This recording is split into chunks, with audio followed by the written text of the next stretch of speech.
During this pandemic, a lot of people are getting RVs to drive around. It's a little bit safer that way. We've been taking our 2016 Winnebago View all around the country, up to Alaska, to New England, Florida, Colorado, all over the last 4 years. However, this spring we got a Tesla Model Y. I thought I'd take that on a trip and do a comparison. So anyway, we just went to Colorado and back. It's 2,200 miles. Did the supercharger, stayed in hotels, stayed in restaurants, that kind of stuff. So today, I'm going to do a comparison. So which is better on a long road trip? The RV or the Tesla?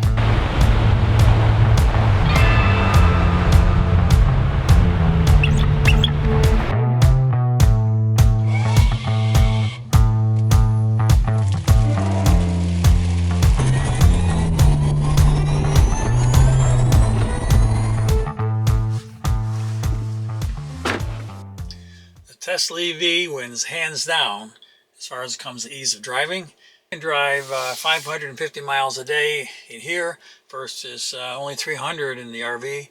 The Tesla almost drives itself. You can look around, see what's going on. The car stays right in the lane. If another car's in front of it, it slows down for you or speeds up. Much easier to drive than the RV.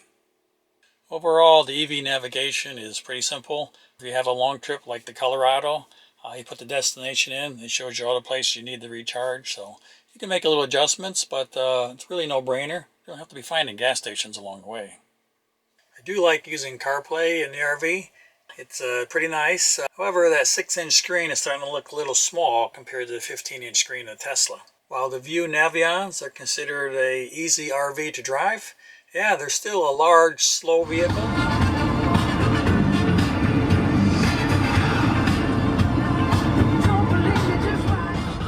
It takes your constant attention. So after a long day, it's like, yeah, you're not going to drive as far in an RV as you can in the Tesla. For driving, bigger is not better. We take the RV in a long trip. Yeah, we usually refuel once a day, sometimes in the morning, sometimes at the end of the day. Yeah, finding a diesel gas station along the route can be sometimes a little bit of a challenge. And yeah, I like to find ones with the cheap prices. So some of those stations are a little bit sketchy. But anyway, you have to maneuver in and out of them. But at least it's only once a day. We can live with that. It's not usually that big a deal. Of course, the diesel fuel itself, it's a little bit smelly. And if it spills on a pump handle or on the ground, you can easily track it in here and smell up the RV. So yeah, you're going to have to do a little bit more washing of the hands. And electricity is much cleaner. The Tesla has a lot fewer parts in it than an RV does, so I expect it to be a lot simpler, more reliable, less maintenance. So time will tell, but so far I've had it for 3 months, put 3,000 miles on it, and no problems at all. Very smooth. My RV has a lot of systems you have to deal with.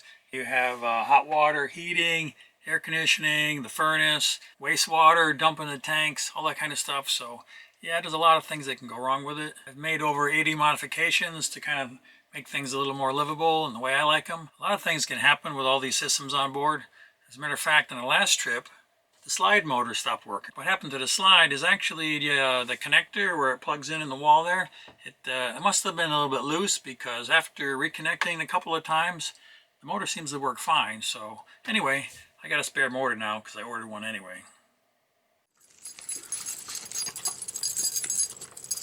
Personally, I eat like a dog.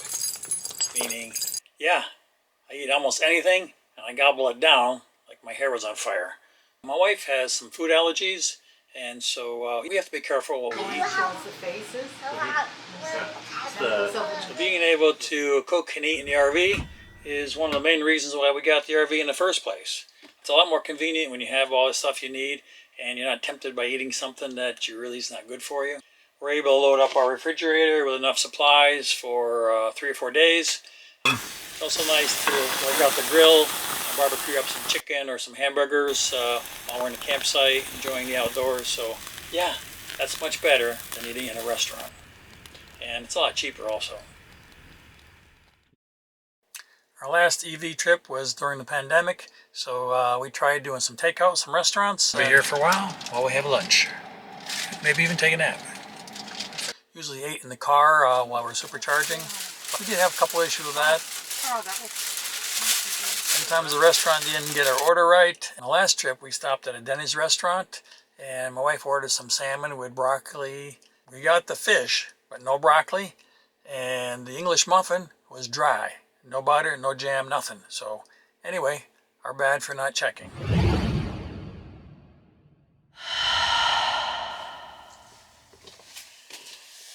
Personally, I find it more comfortable to sleep here in our RV than a motel room.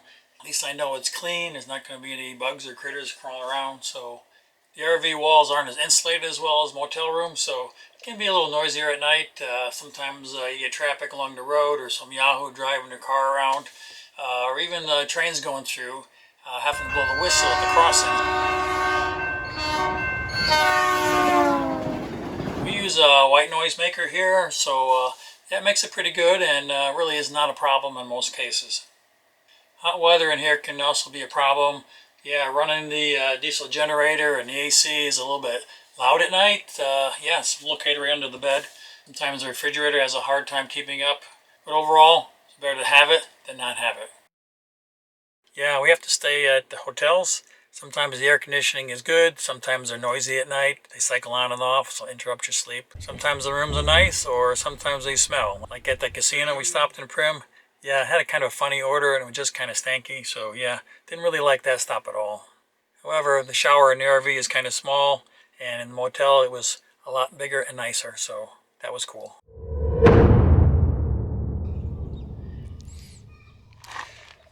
Okay, so what's this stuff going to run me? Well, the RV brand new cost about $110,000, and this Tesla Model Y was $54,000, so yeah, quite a bit less than the RV.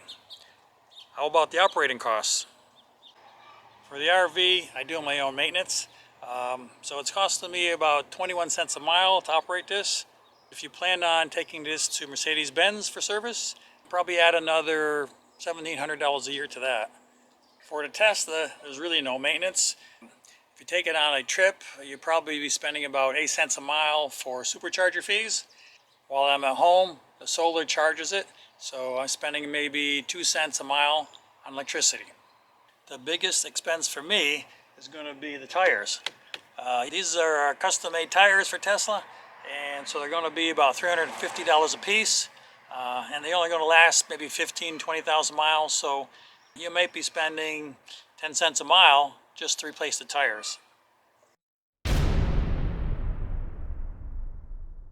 When you're traveling by electric vehicle or Tesla, probably your biggest expense is going to be your hotel fees.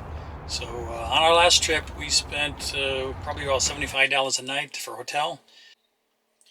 When we do take the RV, most of the time we just do boondocking.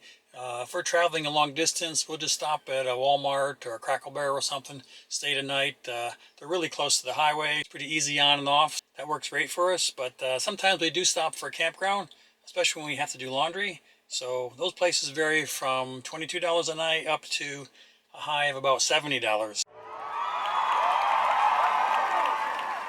For us, traveling by RV and EV are so very different. They're not really comparable. The RV works better for us when traveling on vacation. Yeah, we don't have to be around so many people. We can see more sights, national parks, and be out in nature. So I really like that. However, I have to say, I do prefer the Tesla for driving. Yeah, if we just have to go visit family, it's much easier and nicer just to take the Tesla and be done with it. Actually, both of these options are really good. However, the best option for me would be a Tesla RV. All electric, no gas, no generator. Just plug it into the campground when you get there, recharge your battery overnight, you're good to go. Don't really see this happening for a while, but maybe someday. Until then,